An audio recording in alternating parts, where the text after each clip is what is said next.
Aujourd'hui, on se retrouve pour parler du test des trajets au sol d'Agostini. Tout à fait. Pour ce test, il vous faudra du matériel.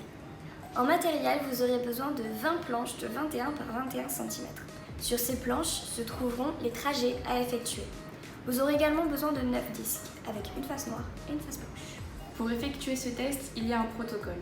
Vous devez vous assurer que l'enfant connaisse bien la droite de sa gauche.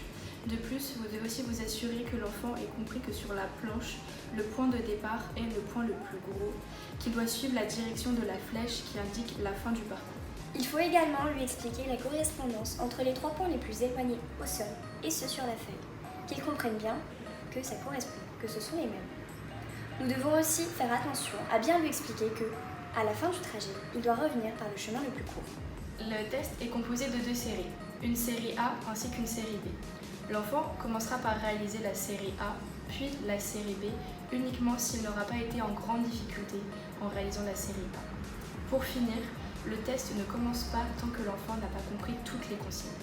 Pour le traitement des résultats, il faut bien faire attention à ne prendre en compte que le premier essai. S'il y a réussite, on note un plus. S'il y a échec, on note un moins. Il est essentiel d'observer le comportement du sujet afin d'en saisir les stratégies mises en œuvre pour résoudre cette tâche.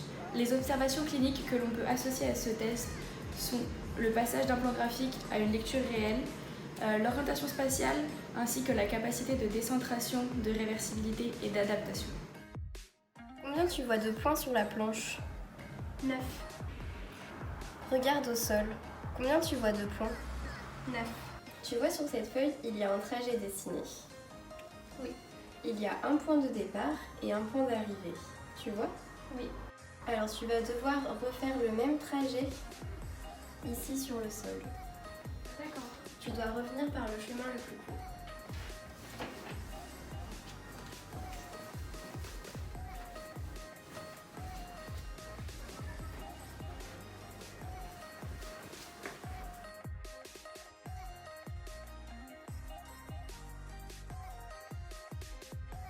Voici quelques informations supplémentaires importantes. On redemande le point de départ et le point d'arrivée à chaque fois.